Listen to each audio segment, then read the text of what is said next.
I thank the organizers. I thank this August Assembly of great leaders for inviting me here and have the privilege of being amongst all of you. Actually, Mr. Dudani has said it all. He has talked about the demographic and how it is affecting us today. So we are a young nation, like no other country in the world.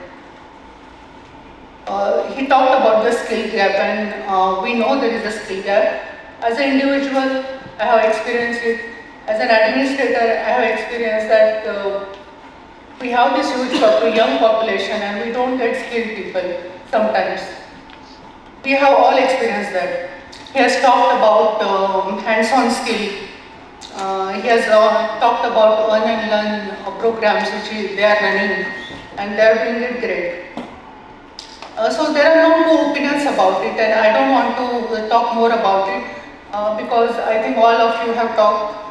I will state some small experience when I was working in an institution called PARTI, is Babasaheb Ambedkar Research and Training Institute, Pune.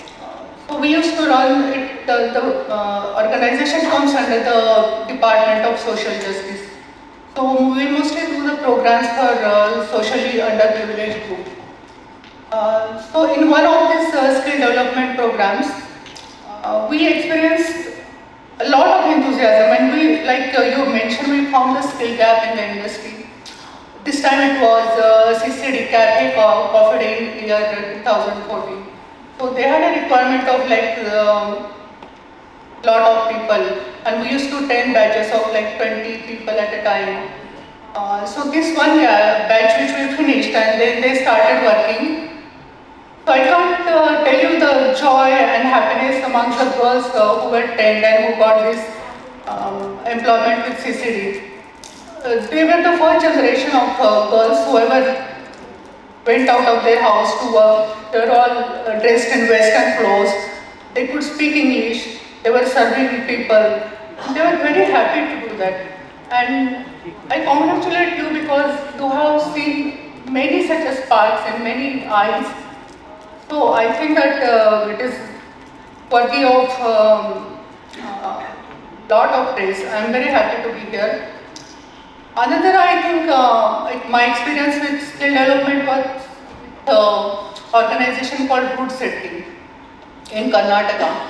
There was this Manjunath temple, and I think the trustee of that temple, Mr. Hegdeji, he is a Jain person who is managing a Hindu temple, and he is the sixth in his generation who is managing that temple. And he is a big personality there, and people from the villages used to go and talk to him. And they used to say that give us nokri.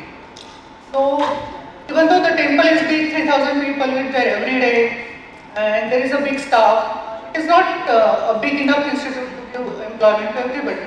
So he decided of starting a skill development institute. So the temple, Manjunath temple, put 20% of capital. And as we know, Karnataka is a land of finance institutions. So I think that there some other bank, Canara Bank, another bank put 80%. So they started this skill development program, and it really became very, very popular. But that was like for self-employed persons. So they had to do a lot of handholding. They used to give skills. They used to find out the gap. Like there are the population of the village is 3,000. You cannot have like 6 tailors there, or you cannot have 10 beauticians. So they used to find the gaps. Accordingly, they used to guide, and they used to train you. They used to hold your hand till you are really self-sufficient for 1 or 2 years. But definitely, I think you have taken it to really a whole new level, and it was required. Root City was formed in the year of 1982. And now we are talking of global expansion. We are talking about this big metros, they are expanding at a very huge rate. And we find skill gap in everywhere. There is a chance in every industry. So along with new economic policy and the different skills that Pagare Sahib has mentioned, Government of India has a lot of different schemes here, and definitely universities like yours will do it so much more professionally. They will do it so much more. They will treat it as an industry, and I think you are doing a social work with a business, and which means a lot. Anything worth doing is anything is worth doing the best. And so I think with the government, with academic universities and staffers like you, or staffing partners like you, this university will do a lot in talent acquisition, training them, taking them to next level, even in service training, because we all need upgradation.